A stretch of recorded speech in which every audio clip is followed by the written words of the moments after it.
Les anciens Égyptiens, quant à eux, représentaient généralement leur carnation par une sorte de rouge rosé.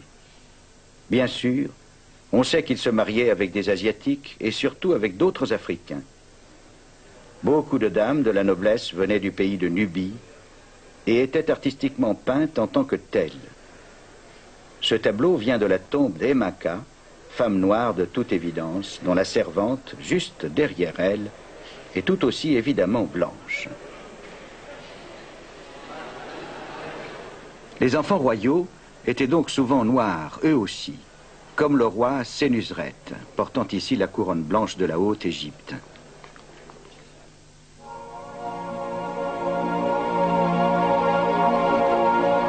L'île éléphantine, sur le Nil, délimitait la frontière entre l'Égypte et la Nubie. C'était un lieu saint autrefois. Les premiers historiens européens, les Grecs, avec Hérodote, sont venus en ces lieux, pénétrés de la tradition classique, selon laquelle les différentes races du monde étaient dissemblables mais égales.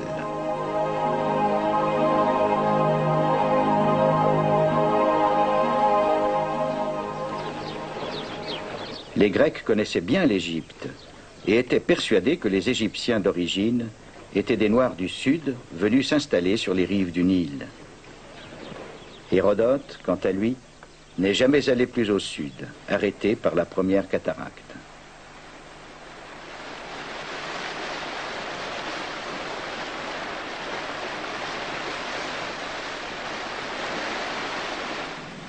Aujourd'hui, l'obstacle est encore plus imposant.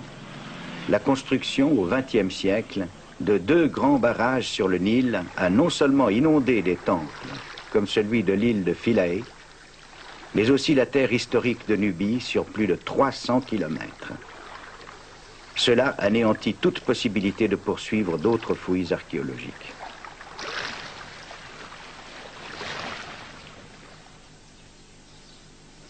Le temple grandiose d'Abou Simbel fut soustrait à temps et avec maestria à la montée des eaux, puis reconstruit à l'abri et à proximité.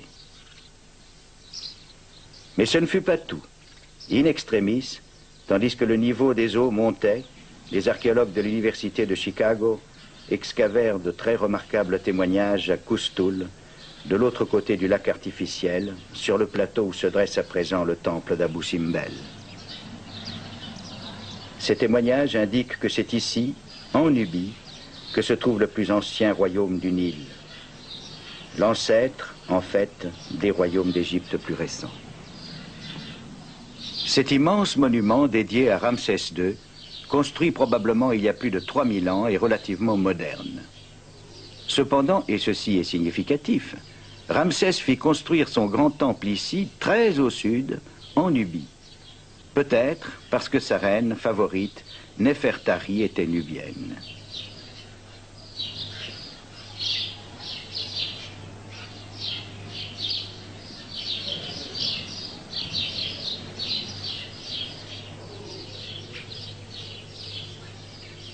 En regardant des temples, même de grands temples comme celui-ci, il ne faut jamais perdre de vue les origines de la civilisation égyptienne. Et ces origines, les connaissances actuelles le confirment, sont avant tout africaines. Peu importe quelles idées et quelles coutumes les pharaons peuvent avoir trouvées chez les Asiatiques qu'ils ont conquis, l'Égypte commence au sud, dans cette Afrique intérieure, que les Égyptiens appelaient terre des dieux de l'Afrique qu'ils vénéraient comme leurs esprits protecteurs.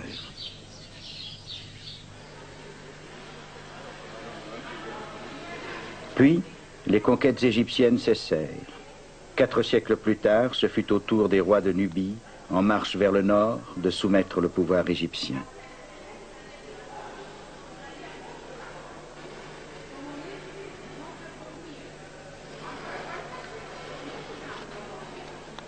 Voici le plus célèbre de ces souverains du Sud, Taharqa, empereur du pays de Couche et de l'Égypte.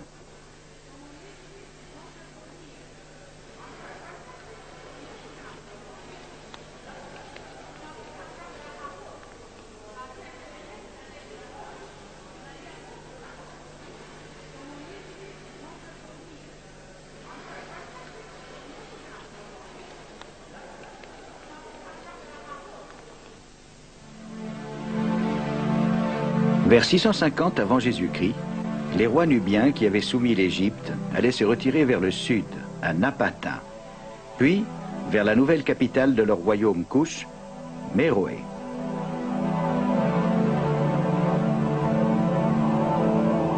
Il faut aller sur leurs traces pour comprendre l'histoire de cette Afrique intérieure qui a exercé une influence si forte et si précoce sur la civilisation égyptienne.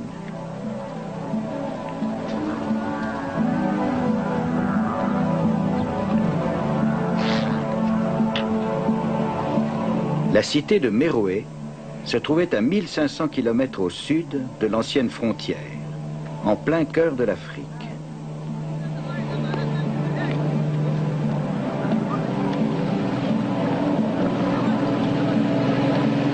Le voyageur qui parvient jusqu'ici est saisi par un sentiment d'émerveillement et d'admiration.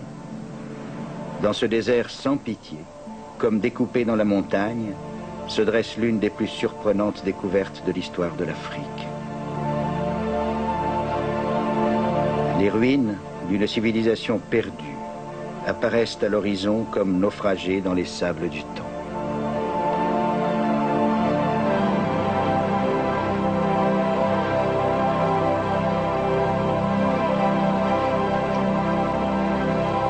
Ces pyramides sont les sépultures des rois et des reines de Méroé, dont le règne se perpétua pendant plus de 6 siècles. Longtemps dévastées par les voleurs de tombes et par le temps, les pyramides sont maintenant restaurées et même reconstruites.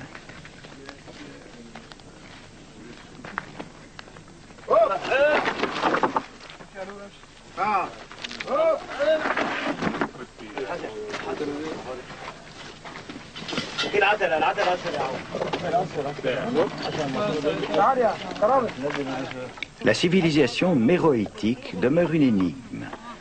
Qui sait pourquoi les monarques de Kush ont construit leurs pyramides bien après que de semblables monuments aient cessé d'être érigés en Égypte?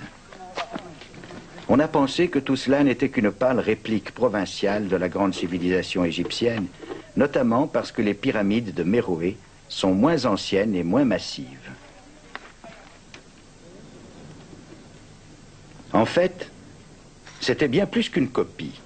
Certes, des similarités existent, mais on ne trouve nulle part ailleurs certains caractères de la culture méroïtique. La parenté entre les anciens habitants de Méroé, rois, reines et sujets, et les Nubiens habitant cette région aujourd'hui est un autre mystère.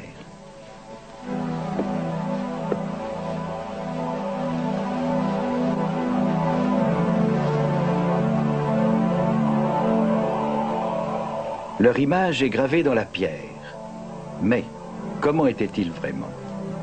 Le docteur Ali Osman de l'université de Khartoum nous répond. Oh, they look like me, of course. I am a Nubian. Je suis nubien. Very much the Nubians of today are the Nubians of yesterday. We got to understand that Les Nubiens d'aujourd'hui sont semblables à ceux d'autrefois. culture actually have not yet been very much explored. The Nubians from within. I mean, I, the Nubian, Moi, en tant que Nubien, ce que je fais, wouldn't have changed that much. mon comportement n'est pas très différent de celui des Nubiens médiévaux. But the influence that were coming on us as Nubians, Mais différentes influences se sont succédées depuis les Égyptiens. say the Egyptian, Il y a eu les Arabes, les musulmans. Muslim and Arab influence, have been changing. That does not. Cela ne veut pas dire que les Nubiens aient changé. The Nubians have On peut dire qu'au cours des 10 derniers siècles, les Nubiens ont pratiqué sans discontinuer really believe la même culture. have been going on for the last 1,000 years. Au cours de l'histoire, les Nubiens et leurs voisins ont tout de même subi bien des changements plus ou moins bien accueillis. À une époque, Méroé est tombé devant les armées d'Aksum, ancien royaume des montagnes d'Éthiopie. Plus près de nous, ce sont les Turcs et les Anglais qui ont lancé leurs armées d'occupation. Enfin, ce fut l'influence islamique la plus durable de toutes.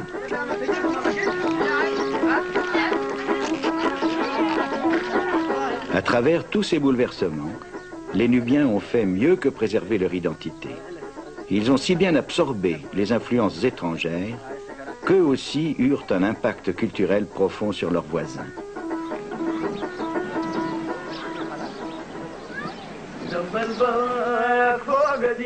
Ils construisent aujourd'hui, avec les techniques d'hier, tout comme les habitants de Méroé le faisaient, selon un rythme de travail qui ménage les efforts.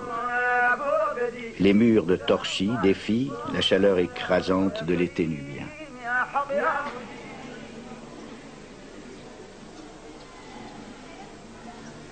Leurs lits ressemblent à ceux de leurs lointains ancêtres, comme celui conservé au musée de Khartoum, avec un modèle de repose-tête toujours identique depuis 5000 ans d'un bout à l'autre de l'Afrique.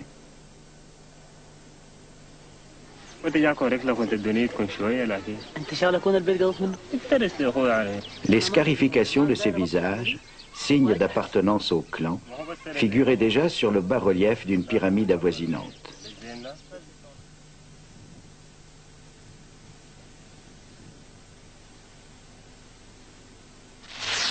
Ici, cachée dans le sable, une stèle de pierre gravée. C'est un alphabet inventé pour la langue méroïtique vers le 2e ou 3e siècle avant l'ère chrétienne. 23 signes pour les lettres et un autre pour séparer les mots.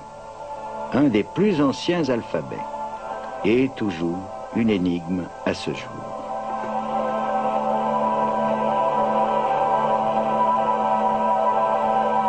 Dans les riches maisons qui entourent le temple, on peut imaginer le confort et les plaisirs de la vie méroïtique. On ne trouve nulle part ailleurs dans la vallée du Nil des poteries de ce style, spécifiquement nubien.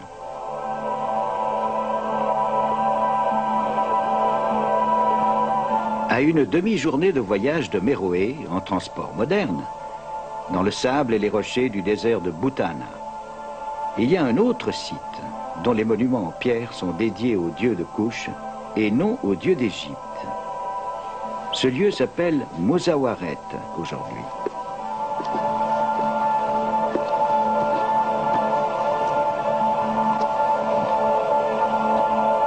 Il y a d'étranges signes dans ces ruines, comme ce vieux lion dans le sable. À quoi ces bâtiments servaient-ils? Qui sait? Les rois de Couche se sont peut-être promenés parmi ces colonnades? Pour ce bâtiment exceptionnel, les historiens ont proposé diverses explications. Il est généralement admis qu'il était destiné à la domestication et au dressage des grands éléphants d'Afrique. Ces larges rampes de pierre auraient bien pu servir en effet à conduire les pachydermes à leur travail. Près de ce grand enclos, les bas-reliefs du temple concordent avec cette explication. Manifestement, cet éléphant de combat pousse des prisonniers devant lui.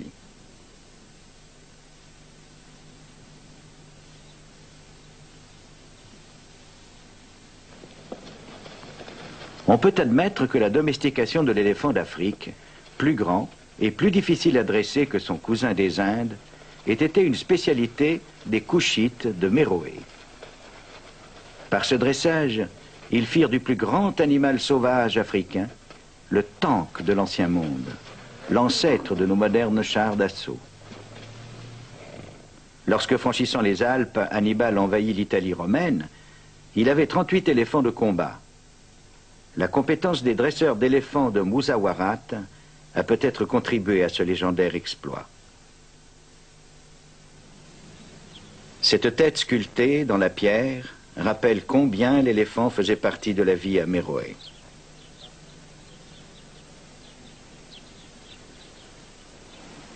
Les murs de ce temple évoquent de façon frappante le temps où les animaux domestiques paissaient dans de verdoyants pâturages. Tout cela a disparu. Méroé s'est évanoui, envahi par le désert. De nos jours, il n'y a plus que les nomades pour survivre aussi loin des rives du Nil.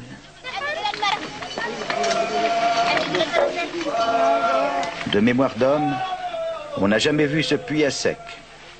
Le travail de l'eau demeure inchangé et il est probable que la même scène se déroulait déjà il y a 1000 ans.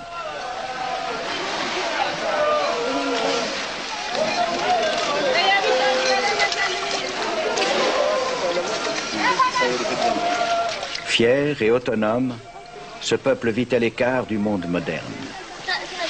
Aussi, est-il rare de voir un seul objet de production de masse ou quoi que ce soit en plastique chez eux.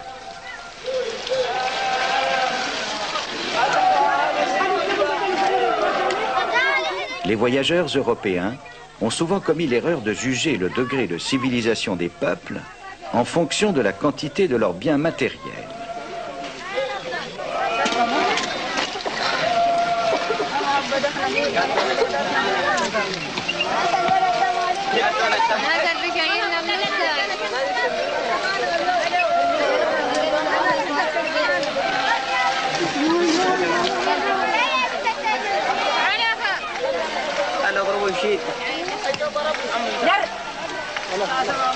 Ces traditions nomades remontent à la nuit des temps.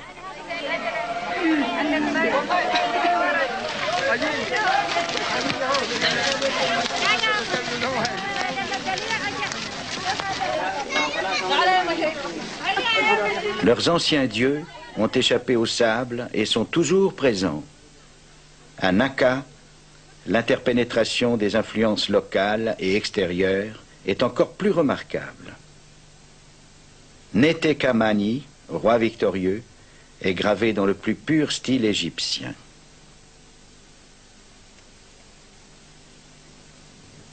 Le python, lui, est un puissant symbole de pouvoir spirituel dans cette Afrique intérieure. Il l'est encore aujourd'hui dans beaucoup de pays. Ce dieu lion à 3 têtes et 4 bras, quant à lui, semble tout à fait indien. Il est cependant spécifiquement méroïtique. Ce linteau de pierre ne manque pas d'intérêt. Au centre, la tête de bélier, symbole du dieu égyptien Amon. Et de chaque côté, Subumekar et Aruns Mufens, dieux adorés des seuls habitants de Méroé. Étrange aussi cette statue de pierre trouvée dans le palais royal de Méroé, que rien ne rattache au monde égyptien. Le royaume de Kush s'est effondré au IVe siècle après Jésus-Christ. Ce n'est que récemment que l'on a pu prouver que ses habitants ont émigré par la plaine de Kordofan vers les monts Nouba.